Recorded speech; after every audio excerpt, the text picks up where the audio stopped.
Mommy loves flowers. Chasing rainbows. Mommy loves Daddy. Taking us on walks outside. Mommy loves pizza. I love my mom because we dance in the kitchen. Mommy loves coffee so much. Mommy loves her special perfume. My mommy loves to do art with me. We love her in more of infinity beyond. I love my mommy. Love, Mom. So thanks, kids, for that. I want to join in and just say Happy Mother's Day. Wherever you're watching this, if you're in your lounge with your family, wherever, if you're a mom, Happy Mother's Day. We're delighted that you can join us in our time together today. You know what? I had a wonderful mom. I really did. I had a sublime upbringing. I'm so grateful for that because I realize so many people don't have happy families, and I'm really delighted that I can say that I'm so grateful. My mom was always engaged. She was present in my life. And on top of that, when I married Christine, I got a wonderful mother-in-law. I used to tell this joke about my mother-in-law. So what is the definition of mixed feelings? And that's your mother-in-law driving your brand new Mercedes over a cliff. My mother-in-law always laughs at it. I know it's inappropriate. Please don't write any comments about it. I gave a disclaimer before I mentioned that. But my mother-in-law, when I tell her, she just laughs. And she's been such a blessing in our lives. And I'm so honored to have her. In fact, she's still around. She's 90 years old and just the most vibrant person. I've also had the privilege of watching my two daughters go into mothering. I mean, it's crazy when you're growing these kids up and you see them, they get married and then they have a family. I mean, I remember coming home with our first daughter when she was born, thinking to myself, do they know that Christine and I have got a real human being with us? And then to think that my daughters have gone through that same thing, and I'm so proud of them. They've done a tremendous job. And of course, Christine has done such a wonderful job of being a great mother to our three girls. I went through this message with Christine, and when I went through it with her, I said this line, I said, and I've got a wonderful wife who's been a great mother to two of our three girls. And it's not true. She's been great. Anyway, but as I kind of reflected on mothers and I reflected on women, and especially those that I've been around my life, there always seems to be this common thread that is truly remarkable with this woman, with my daughters, with the people that I've worked with. They all have this gift of unconditional loves. In many ways, one could say that to love someone, it really means to be unconditional. And as I was thinking about Mother's Day and I was thinking about this love and this unconditional love, it reminds me of a verse in the book of Revelation, and sometimes this verse has been used to really hammer people, to put them into guilt and condemnation. But that's not how I see it. And I want to read it to you. It comes from the book of Revelation. John the Revelator is seeing all these various churches, 7 churches, and Jesus gives a word to each of these churches. And this is what he gives to the one church. And he says this, I know your deeds and your toil and perseverance, and that you cannot tolerate evil men. And you put to the test those who call themselves apostles and they are not. And you found them to be false. And you have perseverance, and you've endured for my name's sake, and have not grown weary. But I have this against you, that you have left your first love. The Message puts this line as saying, but you've walked away from your first love. Why? What's going on with you anyway? This question of first love, and I've tried to think about it, especially on Mother's Day when we speak so much about love and the love of a mother. And I thought to myself, well, what is first love? Do you remember the first time that you fell in love? Is that first love? I remember when Christine and I fell in love and we started our relationship, we were in our 20s. And it was a different kind of love. In a few weeks' time, we're going to be married 45 years. Can you believe that? And I can tell you, the way we felt about each other back in our 20s, it's not how it is today. It's different. It's still love. And we still love each other deeply, but we've lived life. We've raised kids. We've done stuff with our world. There have been times that have been really tough in our marriage. So what does it mean to have first love? We can't go back to that first time we were young and we never knew each other. So first love's got to be something other than that. I'm sure your moms remember holding that little baby for the first time. But the truth is that first time love is not necessarily your first love. So how do I understand this first love? One of the definitions that I've loved over the years is a definition by Richard Rohr. That kind of helps me to grasp a little bit what it means when Jesus says, you've lost your first love. Richard Rohr says this. He says, the goal of our faith is divine union and not private perfection. Now, I've kind of analyzed that line a little bit, and I ask this question. What does it mean to have private perfection, especially in the context of our relationship with one another and our relationship with God? Well, private perfection is what we call transactional. It's merit-based. You get what you deserve. That's what it is. And I'm going to use this word a lot in the next kind of 10, 15 minutes. Transactional is merit. It's you get what you deserve. It's karma. And I understand that stuff. And there's even some biblical base for that, because when Paul writes to the Galatians, he says, you'll reap what you sow. But that is not about love. That's about how we engage and how we live in our world. So the first half of what Richard Rohr says about divine love, he says it's union with God. And I ask the question then is, how is this transactional love, this private perfection, different to what is divine union? You see, divine union is not transactional, but it's transformative. Transformative love is you don't get what you deserve.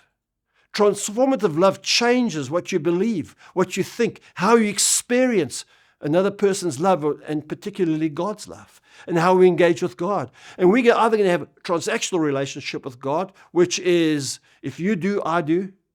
If you won't, I won't. Or it's going to be transformative, where it becomes something that embraces us. And trying to kind of get my head around this transactional and transformative, there's this great story in the Gospel of John, where Jesus engages with this woman at the well. And interesting, the story starts with this line in John chapter 4 and verse 4. And John writing, he says here, that's Jesus, he had to go through Samaria on the way. And the truth of the matter is, he didn't have to go through that. In fact, Jews never went through Samaria when they were going, in this context, Jesus was going from Judea to Galilee. And John writes that Jesus had to go through Samaria. That would never happen. The Jews would never go through Samaria. The Samaritans were like a half-breed. They were half Jew, half Gentile. But Jesus goes, he meets with this woman, a Jewish man and a Samaritan woman. What are we crossing here? We're crossing racial barriers. We're crossing gender barriers, cultural barriers, religious barriers. And Jesus intentionally goes there because why? We have this transformational love in action. For the Samaritans and the Jews, it's a no-no.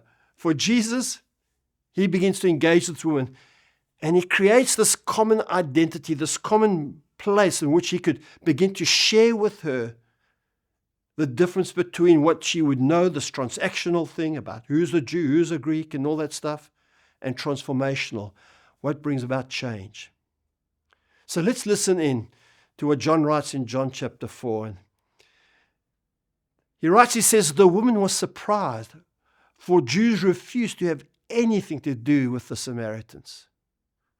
She said to Jesus, you are a Jew, and I am a Samaritan woman. Why are you asking me for a drink?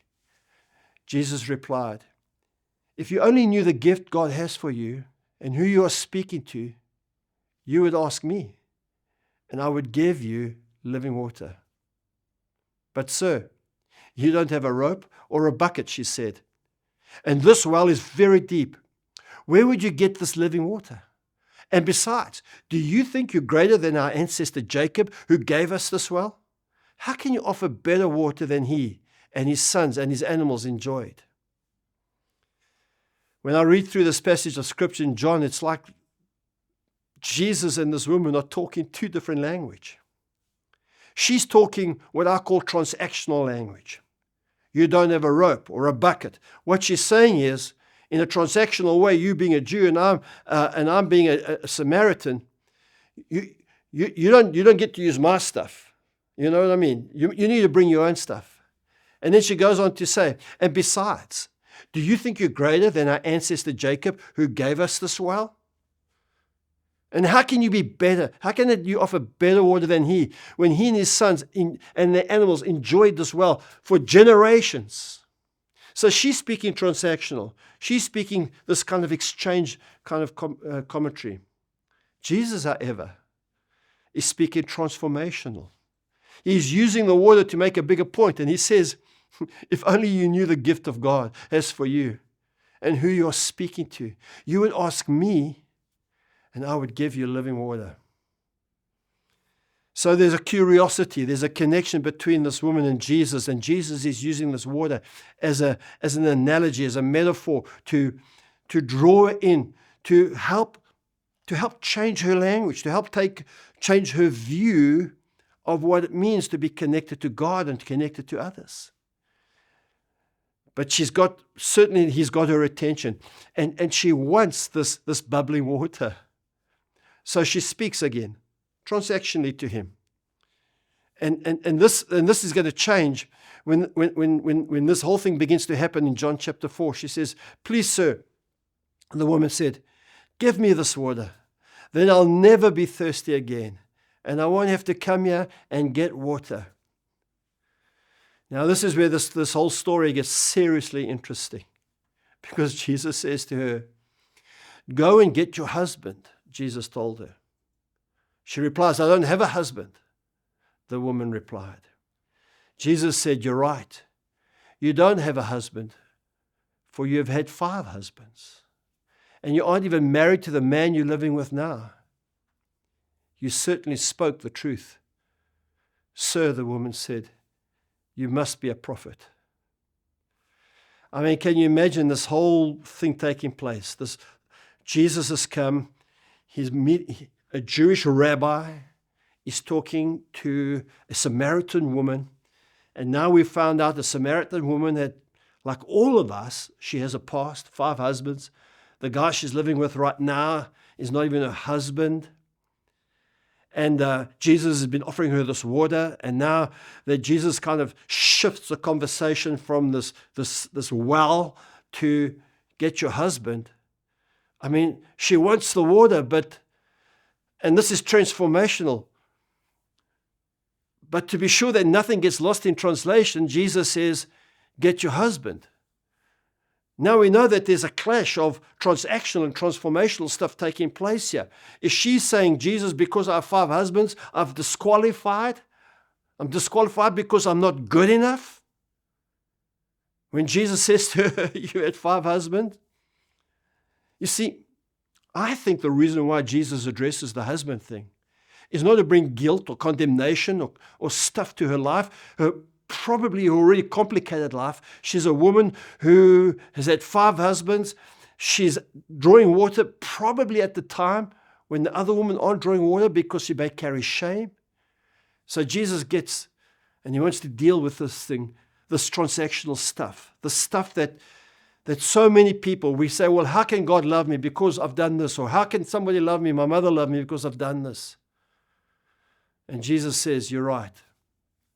And this story of yours makes you come and draw water at this time of day. This 5 husband story potentially disqualifies you from this transformational water. And this is what needs to shift. The transformational language, it doesn't ignore the transactional stuff. It doesn't ignore the fact that I have a past and that my past to some degree affects my future. But Jesus understands this, and so he addresses it. He does it to give perspective to this transformational experience. He's not saying clean up your act and get to God. He's saying, I know your stuff, but the water's still for you to have. I think it's blowing her mind. I don't think she can understand. I don't think she can fully comprehend that He's continually discussing this stuff with her. And so she goes back to transactional speak again. She says, "Sir," the woman said, "you must be a prophet." I love that response, don't you? You know, you've told me, you caught me out here. So tell me. Now she gets all religious with Jesus. She says, "So tell me, why is it that you Jews insist that Jerusalem is the only place of worship, while we Samaritans claim it is here on Mount Gerizim or Gerizim," I'm not sure the correct pronunciation, "where our ancestors worshipped?"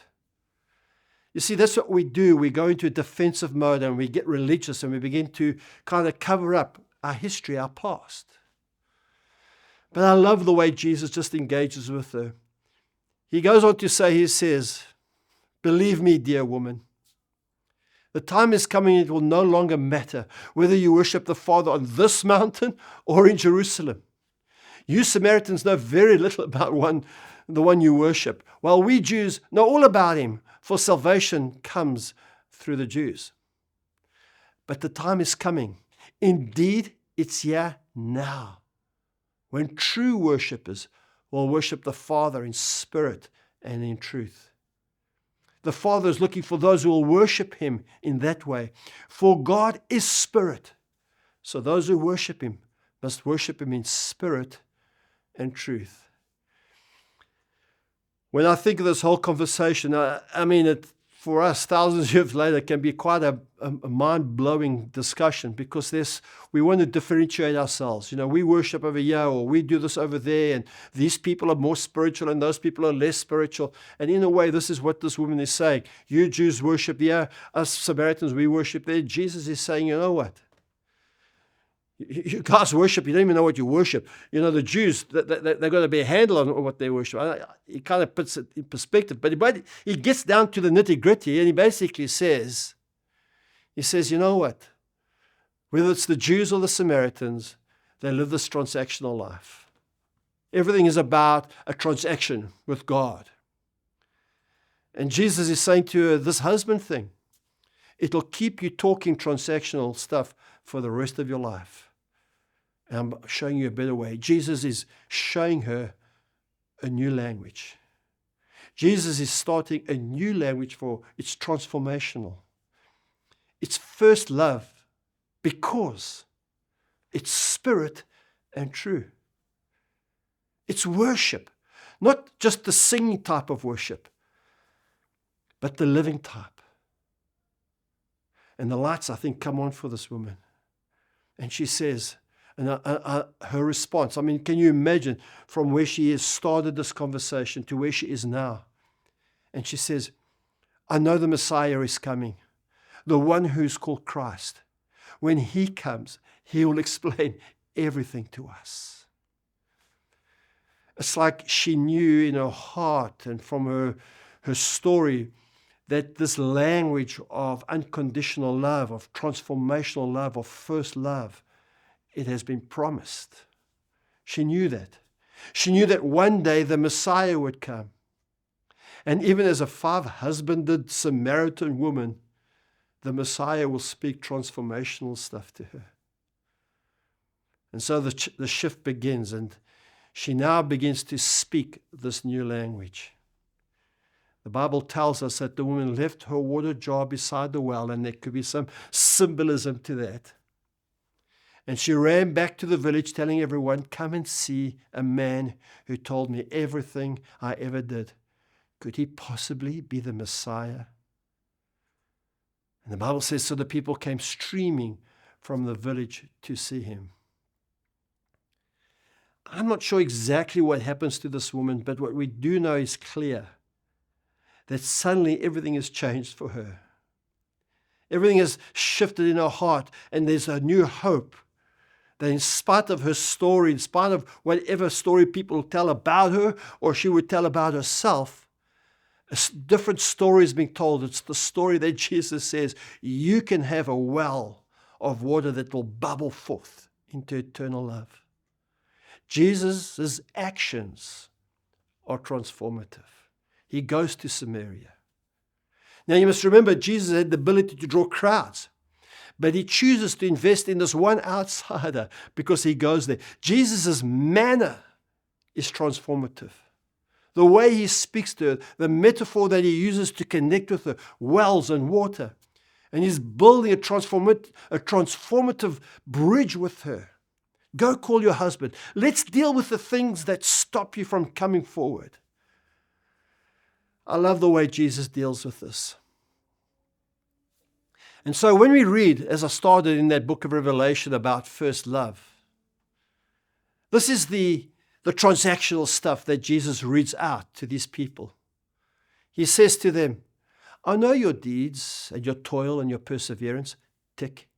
And I know that you cannot tolerate evil men, tick. And I know that you test those who call themselves apostles and they're not, and you found them to be false, tick. And you have perseverance and have endured for my name's sake and not grown weary, tick. You've got all these transactional things right. These people, unlike the woman who's got 5 things and maybe 5 husbands, maybe society would look down on that. These guys that Jesus is writing to, they've got it all right. They've got everything correct. But Jesus says to them, you've left your first love. You've got everything right, but still, it's not all right. So when I question and I ask myself, well, how could a sermon be made a little bit more tangible? How do we grasp this for ourselves? As you sit wherever you're watching this conversation, Mother's Day feels like I want to say, be more motherly. Now, of course, there's some people who've had terrible mothers, and I'm just speaking in an ideal way. Because so often the language of transformation can be seen in the best version of what a mother is. A mother is somebody who's present, like God is present. They're present. They see their kids. They know what's going on in their lives. Mothers have a bias towards loving, accepting, being kind. I know when we raised our girls, I want to sort them out. They get out of line, and then my wife would say, oh, but Mark, what about this and what about that? There's kind of advocacy for women, isn't there? They want to get between that which is not right and that which is right. The stereotypical tattoo that convicts have is not a tattoo with a heart that says dad and an arrow through it. Basically says mom. Why? I'll tell you why. Because somebody who could find himself as a convict in some way, he still knows that his mother will love him. So, if you want a takeaway, the takeaway is a little transcendent, it's a little mystical, because Jesus says, I will give you living water. And I think we need to take time to encounter this transformational connection and think how this happens. So I'm asking you to consider 2 thoughts as we leave, as you kind of come to the end of this video. The one is, you can think transactional. I'm going to make deals with God. God, if you give me that new job, I'm going to start tithing. God, if you give me this parking place, then I'm going to give the car guy a good tip. God, if this, God, that.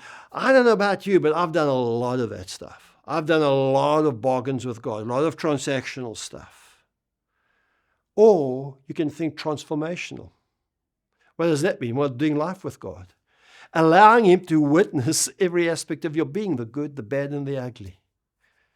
So those are the 2 thoughts I want to leave with you before I declare a blessing. Those 2 thoughts. To live transactionally? No. To live transformationally? Hopefully. That I'm not making a deal with God. I'm not always making a deal with others, with my wife, with my kids, with my husband. But it's transformational. I'm figuring out how to do the 5 husband thing in the midst of a confused world. I know that's a high calling. And that's why I love this blessing that comes from the book of Jude.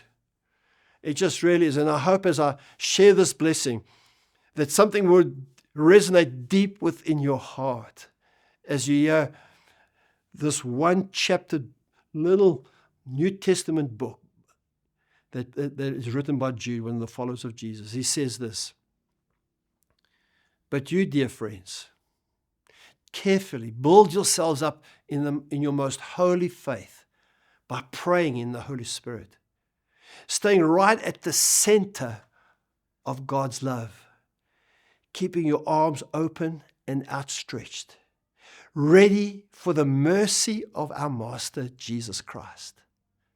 This is the unending life, the real life. Go easy on those who hesitate in the faith. Go after those who take the wrong way. Be tender with sinners, but not soft on sin. The sin itself stinks to our heaven." And now to Him who can keep you on your feet, standing tall in His bright presence, fresh and celebrating, to our one God, our only Savior, through Jesus Christ, our Master, be glory, majesty, strength, and rule before all time, now and to the end of all time. Yes. God bless you.